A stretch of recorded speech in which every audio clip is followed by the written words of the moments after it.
दोस्तों एनसीएफ 2005 यानी राष्ट्रीय पाठ्यचर्या की रूपरेखा 2005 से संबंधित कई बार टीचर एग्जाम में क्वेश्चंस आते रहते हैं। तो बढ़ते हैं अपन पहले प्रश्न की ओर। अगर आप टीचर एग्जाम की तैयारी कर रहे हैं तो सारे प्रश्न आपके एग्जाम के दृष्टिकोण से बहुत ही महत्वपूर्ण है। बढ़ते हैं अपन पहले प्रश्न की ओर। पहला प्रश्न क्या है दोस्तों, हमारा एनसीएफ 2005 किसने बनाया? दोस्तों ये एनसीईआरटी के द्वारा बनाया गया था एनसीएफ 2005। एनसीएफ 2005 का पूरा नाम क्या है? तो इसका पूरा नाम है नेशनल करिकुलम फ्रेमवर्क 2005। एनसीएफ 2005 का पूरा नाम है, क्या नाम है इसका? National curriculum framework. हिंदी में इसे राष्ट्रीय पाठ्यचर्या की रूपरेखा के नाम से जाना जाता है। तीसरा प्रश्न है हमारा, एनसीएफ 2005 का मुख्य सिद्धांत क्या है? दोस्तों नेशनल करिकुलम फ्रेमवर्क 2005 का मुख्य सिद्धांत है बाल केंद्रित शिक्षा उपलब्ध कराना, बच्चे को केंद्र में रखकर शिक्षा प्रदान करना।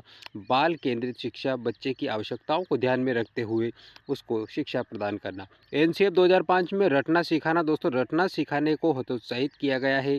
ज़्यादा से ज़्यादा उसके अनुभव और खोज पर आधारित सीखना हो।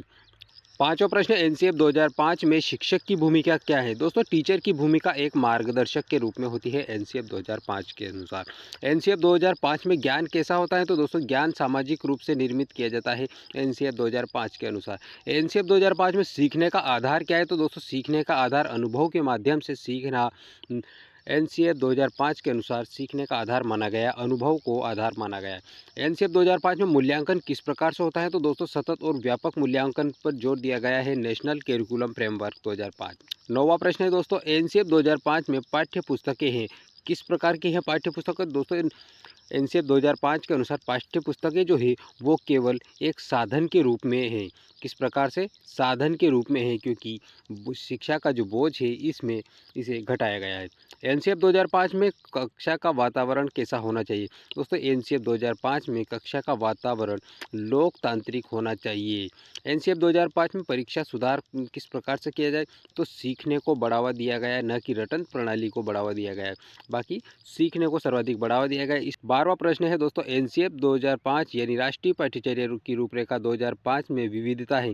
तो दोस्तों सभी प्रकार की विविध पृष्ठभूमि से आने वाले बच्चों को एक समान दृष्टि से देखा गया है, इसलिए सबको सम्मान की दृष्टि से देखा जाना चाहिए। तो भिन्न भिन्न प्रकार की विविध पृष्ठभूमि से आने वाले सभी को समान दृष्टि से देखा जाना चाहिए, सबको समान शिक्षा उपलब्ध कराना चाहिए। अगला प्रश्न, राष्ट्रीय पाठ्यचर्या की रूपरेखा में शिक्षा का उद्देश्य है। दोस्तों शिक्षा का उद्देश्य है आलोचनात्मक सोच विकसित करना। एनसीएफ 2005 के अनुसार शिक्षा का मुख्य उद्देश्य है। 14वां प्रश्न है दोस्तों, राष्ट्रीय पाठ्यचर्या की रूपरेखा 2005 में भाषा शिक्षण किस प्रकार से प्रदान की जानी चाहिए? दोस्तों इसे संवादात्मक रूप से प्रदान की जानी चाहिए एनसीएफ 2005 में भाषा शिक्षण को। अगला है, एनसीएफ 2005 में सीखने का तरीका है। तो दोस्तों सीखने का तरीका किस प्रकार का होना चाहिए? तो गतिविधियों पर आधारित होना चाहिए। नेशनल करिकुलम 2005 के अनुसार सीखने का तरीका कैसा होना चाहिए? गतिविधि आधारित होना चाहिए। 16वां प्रश्न है, राष्ट्रीय पाठ्यचर्या की रूपरेखा 2005 में गणित शिक्षण है। गणित शिक्षण दोस्तों समझ आधारित बनाया गया है, समझ पर आधारित उसे पढ़ाना चाहिए गणित शिक्षण को नेशनल करिकुलम फ्रेमवर्क 2005 के अनुसार। अगला है हमारा एनसीएफ 2005 में विज्ञान शिक्षण। दोस्तों विज्ञान शिक्षण को खोज आधारित बनाया गया है। एनसीएफ 2005 में दोस्तों शिक्षक और शिक्षार्थी का संबंध कैसा होना चाहिए? तो दोस्तों सहयोगात्मक संबंध होना चाहिए एक दूसरे का। शिक्षक और शिक्षार्थी जो छात्र होते हैं और शिक्षक, उनका संबंध सहयोगात्मक रूप से होना चाहिए।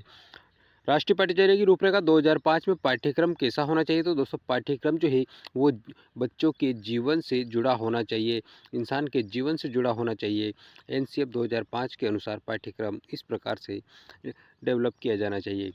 अगला प्रश्न है, एनसीएफ 2005 में नैतिक शिक्षा किस प्रकार से? तो दोस्तों नैतिक शिक्षा अंतर्निहित की जानी चाहिए, इसे बढ़ावा दिया जाना चाहिए एनसीएफ 2005 के अनुसार। बढ़ते हैं अगले प्रश्न की ओर। एनसीएफ 2005 में तनाव मुक्त शिक्षा को आवश्यक किया गया है। दोस्तों तनाव मुक्त शिक्षा आवश्यक की गई है, क्योंकि किसी भी प्रकार के तनाव से शिक्षा को दूर रखा गया है। राष्ट्रीय पाठ्यचर्या की रूपरेखा 2005 में परीक्षा का भय पर क्या बात की गई? तो दोस्तों परीक्षा से संबंधित भय जो है इसे कम करने पर जोर दिया गया है, बच्चों को स्कूल से के डर के माहौल को ख़त्म किया गया, इसलिए राष्ट्रीय पाठ्यचर्या की जो रूपरेखा है इसमें भय को कम करने पर जोर दिया गया है। अगला प्रश्न है, नेशनल करिकुलम फ्रेमवर्क 2005 में स्थानीय ज्ञान को किस प्रकार से देखा गया? तो दोस्तों स्थानीय ज्ञान को महत्वपूर्ण माना गया है, क्योंकि स्थानीय ज्ञान से ही बालक को ज़्यादा जल्दी से समझ में आता है।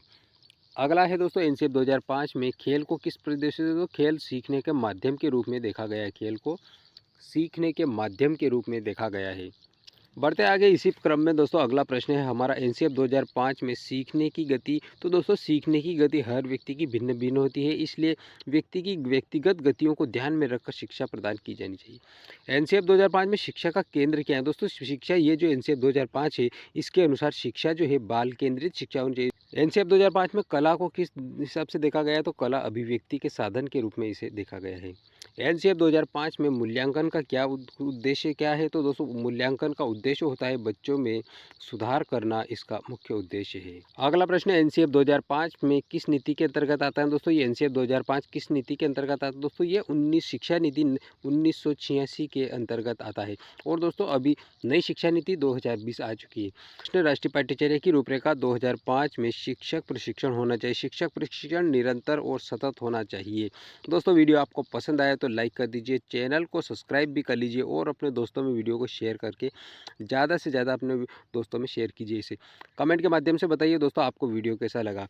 तो दोस्तों चैनल को सब्सक्राइब करना मत। सभी प्रश्न आपके टीचर एग्जाम में आने की पूरी संभावना है। तो दोस्तों मिलते हैं अगले वीडियो में, तब तक के लिए आपको बहुत बहुत धन्यवाद।